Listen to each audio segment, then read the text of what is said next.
번째 시간 아브라함의 종입니다. 아브라함의 종. 창세기 24장 5절부터 8절까지 말씀이에요. 창세기 24장 5절부터 8절까지 말씀.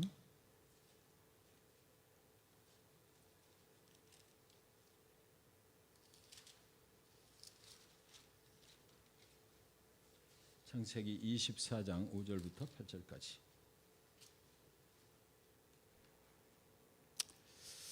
자, 스크린에도 있으니까요. 같이 한번 큰 소리로 봉독하겠습니다. 시작. 종이 이르되 여자가 나를 따라 이 땅으로 오려고 하지 아니하거든 내가 주인의 아들을 주인이 나오신 그 땅으로 인도하여 돌아가리이까.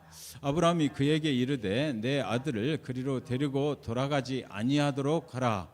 하늘의 하나님 여호와께서 나를 내 아버지 집과 내 고향 땅에서 떠나게 하시고 내게 말씀하시며 내게 맹세하여 이르시기를 이 땅을 네 씨에게 주리라 하셨으니 그가 그 사자를 너보다 앞서 보내실지라. 네가 거기서 내 아들을 위하여 아내를 택할지니라. 만일 여자가 너를 따라오려고 하지 아니하면 나의 이 맹세가 너와 상관이 없나니 오직 내 아들을 데리고 그리로 가지 말지니라. 여기 창세기 24장 5절에서 8절까지 말씀 중에서 거듭 강조되는 말씀이 있는데, 만약 그 아들이 그 리브가가 이제 며느리 될 사람이 쫓아오지 않으려고 하거든 내 아들은 절대로 거기로 데리고 가면 안 된다라는 말씀이에요. 아브라함이 그것을 자기 종한테 시키면서 강조를 했던 그런 말씀이죠. 창세기는 하나님의 섭리의 책이죠. 하나님의 역사가 쭉 기록이 되어 있습니다. 하나님의 택함을 받은 백성들이 실제로 어떻게 살아왔는지가 기록된 책, 이것이 창세기입니다. 뭐 성경 전체가 다 그렇죠, 사실은. 오늘 본문은 아브라함의 종이 맡은 일에 대한 것입니다. 아브라함한테 하나님께서 이삭이라는 아들을 주셨죠. 그래서 그 이삭을 모리아산 정상에 가서 드리라고 해서 번제로 드리려고 할 때 하나님이 예비하신 그 어린 양이 있어서, 순양이 있어서 그것을 대신 드렸어요. 그래서 이삭과 아브라함은 다시 집으로 내려왔고, 이삭의 나이가 40이 됐는데도 결혼을 할 생각을 안 하는 것입니다. 요즘 같았던 것 같아요. 그러니까 아브라함이 이제 아브라함의 종을 시켜서 그 며느리를 이제 데려와라. 그 며느리의 이름이 이제 리브가죠, 사실은. 그래서 이런 장면이 여기에 이제 기록이 되어 있는 거죠. 첫째로 이 일은 주인이 이미 작정하신 일이라는 거죠. 아브라함이 이제 작정을 하고 그 자기의 종을 보내는 것입니다. 당시 이삭의 나이는 이미 말씀드린 것처럼 40세였는데 결혼할 기미가 보이질 않았어요. 그러나 이제 주인, 여기서 주인이라고 하는 것은 아브라함을 얘기하죠. 종의 입장에서 기록된 것이니까 주인은 이삭에게 아내가 있어야 되겠다라는 생각을 하고, 주인은 이삭의 아내를 예비를 했는데 아내 될 사람의 이름은 리브가였습니다. 그리고 리브가가 있는 땅은 옛날에 아브라함이 하나님의 약속을 믿고 떠났던 어디예요? 밧단 아람, 하란에 있었던 거예요. 그 가족들과 함께, 아버지와 함께 하란까지 왔다가 거기서 사실은 아브라함이 진짜 하나님의 부르심을 받고 떠나잖아요. 롯과 함께. 그곳이거든요. 그래서 떠난 자리로 며느리를 얻으러 이제 하나님의 종을, 자기의 종을 보내는 것입니다. 자기가 옛날에 떠났던 그 자리로, 고향 땅이죠. 하나님께서는 교회를 그리스도의 예수의 신부다 이렇게 하셨어요. 우리 교회는 그리스도의 신부다라는 거죠. 예수님께서 그래서 혼자 계신 것이 아니고요, 교회와 함께 살아가시는 거죠. 신랑 신부는 함께 살아가잖아요. 우리가 오늘 섬기고 예배하는 이 교회는 그리스도를 남편으로, 신랑으로 모시고 섬기는 신부된 교회다, 이런 것입니다. 오늘 신부를 찾는 이삭은 이미 하나님께 바쳐진 사람이었죠. 아브라함이 모리아산의 번제단 위에 그를 올려놓았을 때 이미 마음으로, 영적으로는 그는 하나님께 바쳐진 그런 존재였습니다. 이삭은 하나님이 아브라함에게 주신 선물이었고요. 이미 아브라함의 믿음으로 하나님께 바쳐진 제물이 됐어요. 이삭을 통해서 우리는 예수님의 모습을 보게 되는 거죠. 이미 하나님께 바쳐진 제물 예수 그리스도를 볼 수 있어요. 하나님의 아들 예수는 우리를 위해서 이미 골고다 언덕 위에 십자가에서 속죄의 제물로 바쳐진 것입니다. 그리고 예수는 오늘날 우리 교회들과 함께 살아가십니다. 우리 교회의 신랑이 되십니다. 이제 이삭과 결혼하는 신부 리브가는 어떤 사람이 될까요? 예수님과 결혼한 신부, 하나님의 교회죠. 하나님의 교회는 어떤 사람이 이제 되는 것일까? 리브가는 이삭과 결혼하게 됨으로 해서 이삭의 기쁨이 될 것입니다. 하나님의 교회는 우리 예수 그리스도의 기쁨이 되는 거죠. 이삭의 사랑받는 아내가 될 것입니다. 하나님의 교회와 성도들은 예수 그리스도의 사랑받는 신부가 되는 거죠. 이삭의 모든 재산을 또 공동으로 소유하게 될 것입니다. 이삭이 가지고 있는 권세가 있다면 그 권세도 모두 같이 공유하게 될 것입니다. 이것이 예수 그리스도와 교회와의 관계인 거죠. 그러므로 그리스도의 신부가 된 교회 역시 마찬가지다라는 것이에요. 그리스도께서 교회를 기뻐하실 것이고, 교회는 그리스도와 함께 살아가게 될 것이고, 그리스도가 가지고 있는 모든 능력을 교회는 소유하게 되는 것이고, 교회는 모든 그리스도의 권세를 공유하면서 그리스도와 함께 삶을 살아가게 된다라는 것입니다. 우리 성도들 역시 마찬가지죠. 그리스도의 신부돼서 예수 그리스도의 재림을 기다리면서 등잔에 기름을 채우고, 신부가 신랑을 맞을 준비를 하라고 하잖아요. 그래서 역시 마찬가지입니다. 우리 성도들은, 저와 여러분은 그리스도의 기쁨이 될 것이고, 그분과 함께 살아가는 것이고, 그리고 그분을 기다리고 또 그분의 모든 권세를 공유하고 있는 것이죠. 모든 믿는 자들은 그리스도의 신부다. 성경은 그렇게 말하고 있어요. 그러므로 그리스도께서 저와 여러분을 기뻐하시고, 모든 믿는 자들은 그리스도와 함께 살아가고, 그리스도가 가지고 있는 모든 능력을 우리가 소유하고 있는 것이고, 우리는 그리스도의 권세를 공유하면서 삶을 살아간다, 이런 겁니다. 그러다가 오늘 이렇게 저와 여러분이 그 그리스도 앞에 나왔다 이거죠. 아브라함의 종이 묻습니다. 여자가 나를 따라서 이 땅으로 오려고 하지 아니하거든. 데리러 갔는데 안 온다 그러면 어떡합니까? 이거예요. 이것은 아주 우리 복음적인 차원에서 보면 굉장히 중요한 문제죠. 그 여인이, 리브가가 결정권을 가지고 있잖아요. 내가 이삭의 아내가 되기 위해서 갈 것이냐 안 갈 것이냐. 교회가 예수 그리스도를 따라갈 것이냐 안 할 것이냐는 교회가 결정하는 거고, 또 믿지 않는 사람들이 예수를 믿을 것이냐 아니냐는 믿지 않는 사람들이 결정할 것이고, 저와 여러분이 우리 신랑 예수를 잘 따라갈 것이냐 아니냐는 우리가 결정을 한다 이겁니다. 여인이 원하지 않는다면 이제 그런 관계는 맺어질 수가 없잖아요. 이 일은 당사자가 원해야만 되는 것입니다. 사람이 그리스도 앞으로 나오는 일은 그리스도를 아무리 잘 알고 있고 잘 또 여러 번 전도를 받았다 할지라도 당사자가 거부하면 안 되는 것이죠. 우리가 그리스도의 복음을 전할 때 많은 사람들은 그렇게 말해요. 오늘날 교회의 모습이 그런데 내가 왜 거길 가느냐. 오늘날 목회자들의 모습이 그런데 왜 내가 거기를 가느냐. 심한 말로 막 사기꾼이라고 그러잖아요.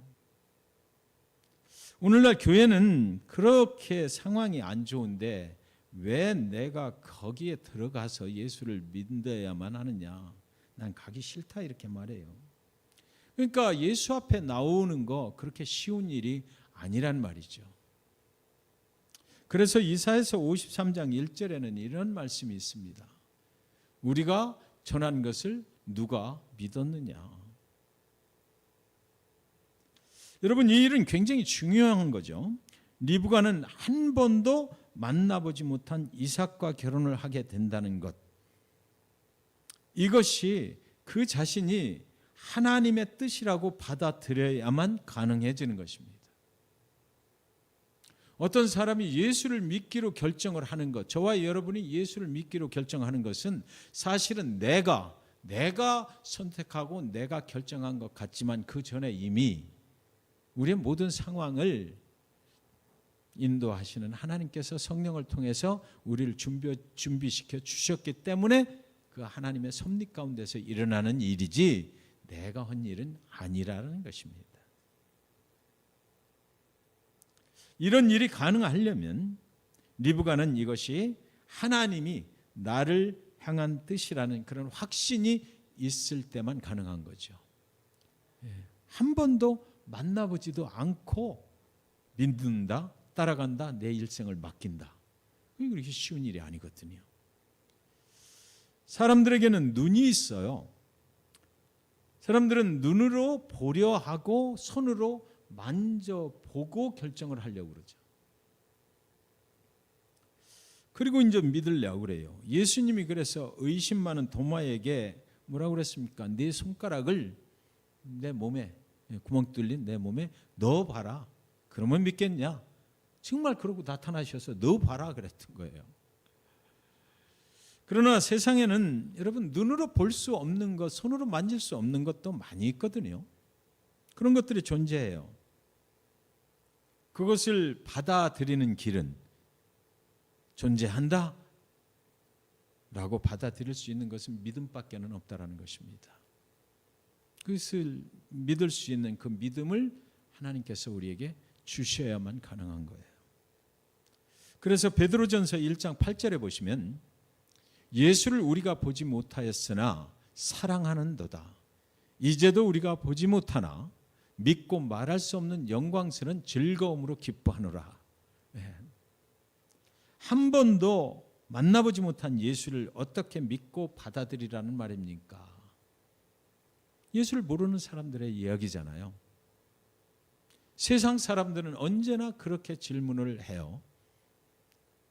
예수님이, 하나님이 존재하시는 것을 증명을 해봐라. 오늘도 아마 청년부 이렇게 모여서 성경 공부하고 Q&A를 할 때 그런 질문을 하는 그런 청년이 있을지 모르겠어요. 그것을 우리는 어떻게 대답을 해야 될까요?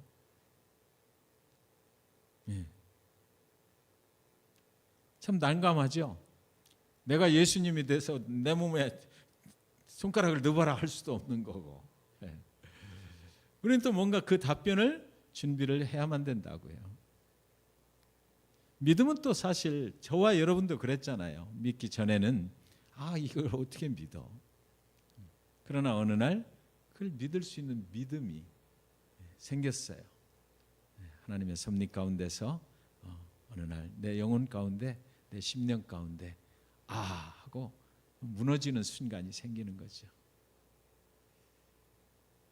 리브가는 가나안으로 가기 위해서 이제는 메소포타미아 그 바단 아람을 떠나야만 하는 것입니다. 하란을 떠나야 돼요.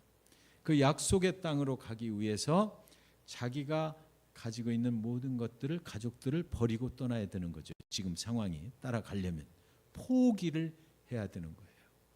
내려놓아야 되는 거죠. 하나님의 약속 앞으로 나아가는 길에는 포기해야 될 것들이 많이 있습니다. 리브가는 이삭과 아브라함과 함께 이제 거기를 떠나는 순간부터 아브라함의 며느리가 된다. 물론 축복의 사람이지만 그 여정은 순탄치 않은 그런 길을 가야만 되는 거죠. 순례의 길이라고 그러죠. 순례의 길을 그는 가야만 되는 거예요. 그 집안의 며느리가 되는 순간. 아브라함은 계속해서 그의 장막을 옮겨가면서 하나님이 원하시는 곳으로 갔거든요. 우리가 세상에 있고 싶어도 여러분 더 이상 세상에 머무를 수 없는 날이 온다는 것을 우리는 알고 있잖아요. 우리는 여기서 영원히 살지 못해요. 여기서 언제까지가 될지는 모르지만 오늘까지 될지 내일까지 될지 그리고 또 한 달 후가 될지 알지 못하지만 분명한 것 하나는 뭐냐면 여기서 영원히 살지는 못한다는 것이죠. 데이토나 비치에 영원히 살 수 없고 미국의 플로리다에 영원히 살 수 없고 이 지구에 영원히 살 수 없다는 것은 당연한 것입니다. 그렇다면 문제는 뭡니까? 우리가 살아가면서 그러면 어떤 흔적을 남기고 살아갈 것인가? 그것이 아주 중요한 문제죠. 아브라함의 종이 묻기를 여자가 나를 따라 이 땅으로 오려 하지 아니하거든 내가 주인의 아들을 주인이 나오신 땅으로 인도하여 돌아가리이까. 이 종도요 참 그 머리가 이렇게 이런 질문을 할 정도로 생각이 밝았어요. 가서 안 온다고 그러면 어떡하느냐. 당신은 무조건 갔다 오라고 그랬는데 그러면 다시 와서 이삭을 데리고 그쪽에다 갖다 줄까요? 거기서 그 여자하고 그럼 결혼해서 거기서 살게 할까요? 당신이 떠났던 이미 떠나왔던 그 땅으로 당신의 아들을 데리고 갈까요? 라는 질문이거든요. 우리가 예수를 믿을 때 많은 것들을 포기하고 거기를 떠났어요. 이전에 살던 삶을 버렸어요. 그리고 새로운 삶으로 살아왔거든요. 그런데 만약에 우리가 어떤 상황 속에서 다시 옛날로 돌아갈까요? 라고 묻는 거죠. 이것이 오늘날 교회를 향한 제안이다 저는 생각합니다. 교회가 예수 그리스도를 전도하고 그리스도 앞으로 계속해서 나아가야 되는데 그렇다면 그리스도를 전도하기 위해서 세상 문화를 그대로 교회 가운데 흡수해서 갈 것이냐, 그런 문제가 생기죠. 그들이 교회로 들어오지 아니할 때에 우리는 그러면 교회 내의 문화를 세상 문화로 완전히 바꿔버리면 그들이 쉽게 들어오지 않겠는가, 이런 질문 앞에 서게 되는 거죠.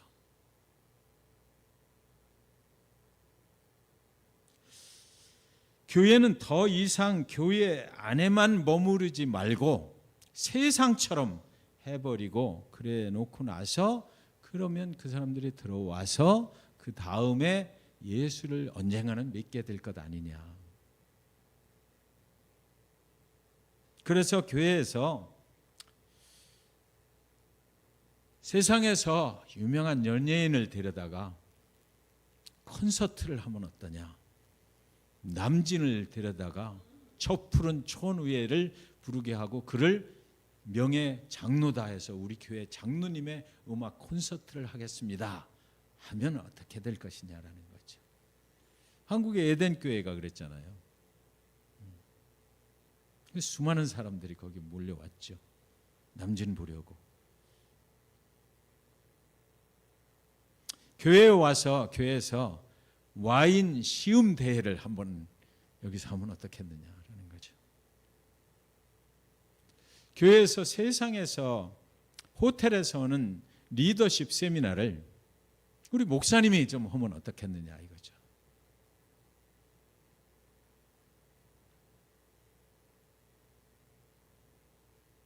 그러나 아브라함의 대답은 무엇이었습니까? 아브라함은 내 아들을 그리로 데려가지 않도록 해라. 굉장히 강조를 했어요. 본문 속에서. 절대로 내가 떠난 그곳으로 다시 돌아갈 수는 없다. 내 아들을 그리로 데려가는 일은 하나님의 섭리를 거역하는 일이 될 것이다라는 거죠. 교회요, 성도들이요, 하나님의 섭리 가운데서 우리가 예수를 믿고 영원한 생명의 길을 갈 때에 세상으로 다시 돌아가서는 안 된다라는 것입니다. 이미 하나님을 따라서 우리는 여기까지 왔잖아요. 이미 하나님은 아브라함에게 그 땅을 떠나서 하나님이 주실 땅으로 가라 하셨기 때문이에요. 우리는 그 길을 지금 이만큼 오고 있는 거죠. 가고 있는 거예요. 하나님의 백성들을 불러내신 이유는 하나님을 광야에서 섬기게 하기 위해서 불러내셨거든요. 그래서 광야를 지나서 이제 가나안으로 하나님의 약속의 땅으로 들어가게 하시기 위해서 불러내신 거잖아요. 우리는 거기에 순종하고 따라 나온 것이고요. 그러니까 광야 가운데서 이스라엘 백성들이 애굽으로 다시 돌아가고 싶어 했어요. 거기 가면 고기가 있다. 만나보다 더 맛있는 것이 있다. 옛날 생각을 막 하는 거죠. 하나님을 광야에서 예배하기 위해서 하나님은 우리를 불러내셨거든요. 그래서 우리가 지금 여기서 데이토나 비치 한인 침례교회에서 예배를 하는 이 땅은 우리의 광야다라는 것입니다. 하나님의 영원하신 생명의 나라로 가기 전까지는 우리는 어디로 옮겨가서 살게 되든지 광야에서 순례의 길을 가고 있다는 것을 우리는 알아야만 합니다. 그러나 다시 돌아갈 수 없어요. 하나님의 찬송을 이 광야 가운데서 부르게 하기 위해서 우리는 하나님의 부르심을 받아서 하나님을 따라 나온 것입니다. 이것을 우리는 언약의 백성이 됐다 얘기하는 거거든요. 우리가 무엇을 믿고 하나님을 믿고 그리고 하나님의 약속을 믿고 가는 거죠. 영원한 생명의 나라가 있다. 예수 믿으면 그곳으로 내가 갈 수 있다. 하나님과의 약속, 그 언약을 붙잡고 우리는 지금 살아가고 있는 것입니다. 하나님의 부르심을 받아서 하나님을 섬기며 따르는 하나님의 사람들에게는 하나님의 언약을 따라가는 인생을 살고 있는 것이다라는 거죠. 리브가는 이제 그 하나님의 언약을 따라 사는 언약의 사람이 되어야만 하는 것이에요. 리브가가 하나님 아브라함의 종을 따라오지 않았다면 거룩한 그 길에서 제외돼 버리는 거죠. 영원한 생명의 길로 가는 그 길에서 제외될 수밖에 없는 거예요. 사람이 길이요 진리요 생명이 되신 그리스도 앞으로 나오지 못한다면 천국 가는 영생의 길에서 제외되는 수밖에 없다라는 거죠. 마가복음 16장 16절에 같이 읽습니다. 시작. 믿고 침례를 받는 사람은 구원을 얻을 것이요 믿지 않는 사람은 정죄를 받으리라. 분명하게 말씀하신 거죠. 믿는 사람은 구원을 얻을 것이요 믿지 않는 사람은 정죄, 심판, 그 죄의 값을 스스로 치르게 될 것이다. 믿는 사람은 예수 그리스도가 그 값을 대신 치러주니까 영원한 생명의 길로 가게 된다. 아브라함은 그래서 아주 단호하게 말했습니다. 만일 여자가 너를 따라 이 땅으로 오려고 하지 아니하면 나의 이 맹세가 너와는 상관이 없나니 오직 내 아들을 가지고 그리로 가지 말지니라. 뒤돌아서지 않겠네. 찬송가에도 그런 찬송이 있어요. 예수님은 이 땅에 오신 하나님의 아들이십니다. 그러나 그가 하나님의 일을 하기 위해서 이 땅에 당신을 거절하는 사람들과 함께 머무르진 않았다라는 것을 우리는 알아야만 합니다. 예수님은 죽음의 길을 택했고 그는 세상으로 돌아간 것이 아니라 누구에게 돌아갔어요? 하나님께로 돌아갔어요. 이것이 복음을 전하는 자들의 모습이어야 한다는 것입니다. 저와 여러분의 모습이어야 한다는 것이에요. 세상에 복음을 전하지만 세상과 함께 살아가는 것은 아니죠. 오히려 세상과 구별된 삶을 살아야 하는 것입니다. 세상이 우리를 거절한다고 우리가 세상의 문화를 그대로 인정하고 그것을 받아들이면 안 됩니다. 우리는 거룩한 하나님의 백성들이기 때문이에요. 그래서 언제나 저와 여러분이 기억했으면 좋겠습니다. 우리가 돌아가야 할 곳은 하나님의 나라라는 그 사실 말이죠.